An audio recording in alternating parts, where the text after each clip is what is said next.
श्री स्वामी समर्थ. वर्षातून फक्त एकदा होळीचा दिवस येत असतो आणि आपल्या जीवनामध्ये बऱ्याच वेळेला बऱ्याच संकटांचा, अडचणींचा आणि समस्यांचा आपल्याला सामना करावा लागत असतो.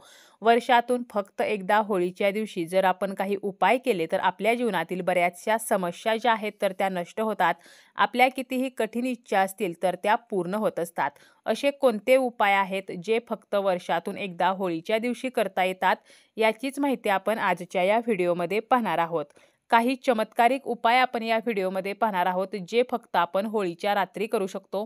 होळीची रात्र जी आहे तर ती वर्षातून फक्त एकदा येते. एकदा जर ही रात्र निघून गेली तर पुन्हा मात्र आपल्याला वर्षभर वाट जी आहे तर ती पाहावी लागणार आहे. त्यामुळे आपल्याला आवर्जून या दिवशी हे उपाय जे आहेत तर ते करायचे आहेत. कोणकोणते उपाय आपण करू शकतो हे आपण पाहणारच आहोत, पण त्यापूर्वी तुम्ही जर चॅनलवरती नवीन असाल आणि पहिल्यांदाच माझे व्हिडिओ पाहत असाल तर चॅनलला सबस्क्राईब करा. व्हिडिओ माहितीपूर्ण वाटला तर व्हिडिओला लाईक करा. आपल्या घरामध्ये पैसा येत नाही, आलेला पैसा जर टिकत नसेल तर आपल्याला एक उपाय जो आहे तर तो करायचा आहे. यासाठी आपल्याला काय करायचं आहे, एक विड्याचं पान जे आहे तर ते घ्यायचं आहे. पान हे व्यवस्थित देठासह असावं. आपण एक पान घेऊ शकतो किंवा आपण 2 पाने जरी घेतली तरी सुद्धा चालतील, परंतु ही पाने अखंड असावीत, तुटलेली फाटलेली नसावीत आणि देठासह आपल्याला ही विड्याची पाने घ्यायची आहेत. त्यानंतर आपल्याला तुपामध्ये भिजवलेल्या 2 लवंगा घ्यायच्या आहेत. लवंगा ह्या व्यवस्थित अखंड आणि फूल असलेल्या असाव्यात. तुटलेल्या लवंगा उपायासाठी घ्यायच्या नाहीत, नवीनच लवंगा घ्यायच्या आहेत.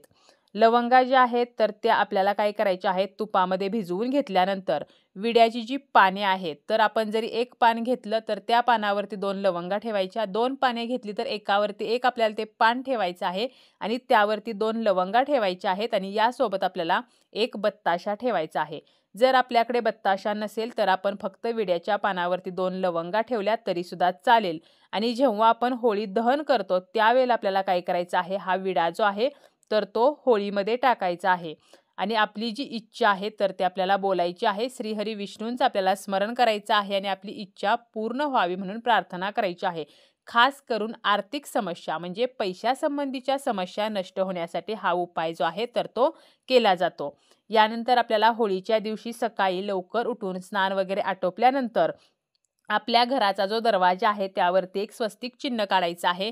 ओल्या कुंकवाने किंवा ओल्या हळदीने किंवा हळदी कुंकू मिक्स करून आपण हे स्वस्तिक काढू शकतो आणि त्या स्वस्तिकची आपल्याला पूजा करायची आहे. त्याचप्रमाणे उंबरट्याला हळदीचं लेपन करायचं आहे आणि आपल्याला आपला जो मुख्य दरवाजा आहे तर त्याला आंब्याच्या पानांचं तोरण जे आहे तर ते बांधायचं आहे किंवा अशोकाच्या पानाचं तोरण जे आहे तर ते सुद्धा आपण बांधू शकतो. यामुळे आपल्या घरामध्ये नकारात्मकता जी आहे तर ती येत नाही आणि आंब्याचे तोरण जे आहे तर ते आपल्या दारावरती बांधणे हे शुभ मानले जाते.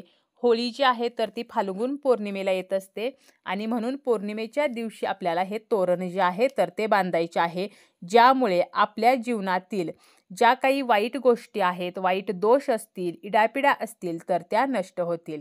यानंतर आपल्याला काय करायचं आहे, 7 लाल मिरच्या घ्यायच्या आहेत आणि आपल्याला ह्या ज्या मिरच्या आहेत तर त्या घराच्या पूर्व कोपऱ्यामध्ये ठेवायच्या आहेत आणि आपल्याला ह्या सकाळीच ठेवायच्या आहेत. मिरच्या घेताना त्या वाळलेल्या घ्यायच्या आहेत, देठासह घ्यायच्या आहेत आणि अखंड घ्यायच्या आहेत. आणि जेव्हा आपण रात्री होळी पेटवतो म्हणजे होळी दहन करतो तर त्यावेळेला त्या पेटत्या होळीमध्ये आपल्याला ह्या मिरच्या ज्या आहेत तर त्या नेऊन टाकायच्या आहेत. यामुळे आपल्या घरातील वादविवाद, क्लेश जे आहेत तर ते कमी होत असतात. त्याचप्रमाणे आपण आपल्या घराबाहेर जे मिरच्या, लिंबू तर असं एका धाग्यामध्ये बांधून अडकवतो. असं जर आपण अडकवलेलं असेल तर ते सुद्धा काढून आपल्याला होळीमध्ये टाकायचं आहे आणि नवीन आपल्याला बांधायचं आहे. आणि आपण जर अजूनही हे बांधलेलं नसेल तर मग काय करायचं, तर हिरव्या 5 मिरच्या घ्यायच्या, 1 लिंबू घ्यायचं, ते एका धाग्यामध्ये बांधायचं आणि ते आपल्याला घराच्या बाहेर बांधायचं आहे. यामुळे सुद्धा नकारात्मकता, इडापिडा जी आहे तर ती नष्ट होत असते. तसेच होळीच्या दिवशी सकाळी 1 तांब्या पाणी घ्यायचं, त्यामध्ये मीठ टाकायचं आणि आपल्या घराच्या बाहेर उत्तर पूर्व दिशेमध्ये आपल्याला ते ठेवायचं आहे आणि त्या तांब्यावरती आपल्याला कोणतंही झाकण ठेवायचं नाही. यामुळे काय होतं, जी काही नकारात्मकता आहे तर ती हळूहळू त्या पाण्यामध्ये खेचली जाते आणि सर्व वातावरण जे आहे तर ते सकारात्मक होत असते. आणि आपण जेव्हा होळी दहन करतो, होळीची पूजा करतो, नैवेद्य दाखवतो, तर हे सर्व झाल्यानंतर हे पाणी जे आहे तर ते घरापासून दूर नेऊन आपल्याला टाकायचं आहे. म्हणजे आपल्या घरातील सर्व दोष, इडापिडा जे आहेत तर ते आपल्याला घरापासून बाहेर नेऊन फेकायचं आहे. तर असा हा पाण्याचा जो उपाय आहे तर तो सुद्धा आपण या दिवशी करू शकतो. तसेच या दिवशी अतिशय प्रभावी अजून एक उपाय करू शकतो, तो म्हणजे एक काळ्या रंगाचं कापड घ्यायचं आणि यामध्ये आपल्याला थोडेसे तीळ जे आहेत तर ते बांधायचे आहेत आणि आपल्याला ही पोटली तयार करायची आहे आणि आपल्या खिशामध्ये किंवा महिलांनी साडीच्या पदराला किंवा ओढणी आपली जी असते तर त्या ओढणीमध्ये बांधायचं आहे. आणि त्यानंतर आपल्याला काय करायचं आहे, हे दिवसभर आपल्याजवळ ठेवायचं आहे. आपल्याला हे सकाळीच बांधायचं आहे आणि रात्री आपण जेव्हा होळी दहन करतो तर होळीच्या अग्नीमध्ये आपल्याला हे टाकायचं आहे. दिवसभर जेव्हा हे आपल्यासोबत असतं त्यावेळेला सर्व प्रकारचे दोष किंवा सर्व प्रकारची नकारात्मकता यामध्ये खेचली जाणार आहे आणि रात्री आपण हे होळी दहन करताना होळीमध्ये टाकणार आहोत. त्यावेळेला काय होणार आहे तर ती सर्व नकारात्मकता जी आहे तर ती त्या होळीमध्ये जळून खाक होणार आहे. तर अतिशय खास आणि प्रभावी हा उपाय आहे जो आपण करू शकतो.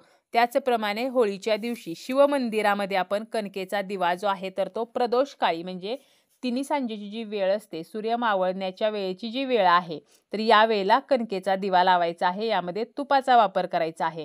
तसेच शिवमंदिरामध्ये आपण 21 गोमती चक्र जी आहेत तर ती सुद्धा होळीच्या दिवशी अर्पण करू शकतो आणि प्रार्थना करू शकतो. आणि ही गोमती चक्रे जी आहेत तर ती तशीच आपल्याला शिवमंदिरामध्ये ठेवायची आहेत. यामुळे सुद्धा आपल्या जीवनातील ज्या समस्या आहेत तर त्या नष्ट व्हायला मदत होत असते. तसेच आपण काय करू शकतो तर आपल्या दीर्घायुष्यासाठी काय करायचं आहे, आपल्या उंचीचा किंवा ज्या व्यक्तीच्या दीर्घायुष्यासाठी आपल्याला प्रार्थना करायची आहे त्या व्यक्तीच्या उंची एवढा आपल्याला एक धागा घ्यायचा आहे. धागा हा काळ्या रंगाचा घ्यायचा आहे आणि हा धागा आपल्याला 2 ते 3 त्याचे गुंडाळे करून घ्यायचे आहेत आणि तो धागा जो आहे तर तो आपल्याला तोडायचा आहे आणि पेठ त्या होळीमध्ये नेऊन टाकायचा आहे. यामुळे आपल्या घरातील जे सदस्य आहेत म्हणजे ज्या व्यक्तीसाठी आपण हा उपाय करणार आहे तर त्या व्यक्तीला दीर्घायुष्य प्राप्त होत असते. तसेच जे विवाह इच्छुक आहेत तर लवकर विवाह होण्यासाठी होळीमध्ये तूप आणि हवनाचं जे साहित्य आहे म्हणजे हवन करण्यासाठी आपण जे साहित्य वापरतो तर ते सर्व साहित्य आपल्याला होळीमध्ये टाकायचे आहे. तसेच पती पत्नीच्या नात्यामध्ये गोडवा येण्यासाठी 108 वातीचा तुपाचा दिवा जो आहे तर तो होळीमध्ये अर्पण करायचा आहे. होळीच्या अग्नीमध्ये जर आपण तुपात भिजवलेली सुपारी अर्पण केली तर आपल्या जीवनातील आर्थिक समस्या ज्या आहेत तर त्या नष्ट होत असतात. तसेच धनप्राप्ती व्हावी, घरामध्ये पैसा यावा यासाठी आपण होळीमध्ये मका, डाळी, तांदूळ, गहू, अळशी तर या ज्या गोष्टी आहेत तर त्या अर्पण करू शकतो. होळीच्या रात्री आपल्याला विष्णू सहस्रनामाचं पठण करायचं आहे. त्याचप्रमाणे माता लक्ष्मीची आपण या दिवशी पूजा करू शकतो. माता लक्ष्मीला आपण या दिवशी आवर्जून कमळाची फुले जी आहेत तर ती सुद्धा अर्पण करू शकतो. बऱ्याच वेळेला आपल्या घरातील लहान मुलांना नजर लागते किंवा नजरदोष हा आपल्या घरामध्ये निर्माण झालेला असतो आणि यामुळे सुद्धा आपले वायफळ खर्च जे आहेत तर ते वाढत असतात किंवा आर्थिक स्थैर्य नसतं. तर अशा वेळेला आपल्याला काय करायचं आहे, एक नारळ घ्यायचा आणि 1 रुपयाचं नाणं घ्यायचं आहे आणि होळीच्या रात्री होळी दहन जेव्हा आपण करतो त्यावेळेला होळीची पूजा करायची, नैवेद्य दाखवायचा आणि त्यानंतर नारळ जो आपण घेतलेला आहे तर तो सोलायचा नाही. त्या नारळावरती आपल्याला 1 रुपयाचं नाणं ठेवायचं आहे आणि आपल्या घराच्या मुख्य दाराबाहेर आपल्याला दरवाजाकडे तोंड करून उभं राहायचं आणि 7 वेळेला आपल्या घरावरून हा नारळ आणि ते नाणं जे आहे तर ते ओवाळून घ्यायचं आणि पेठ त्या होळीमध्ये आपल्याला नेऊन टाकायचं आहे.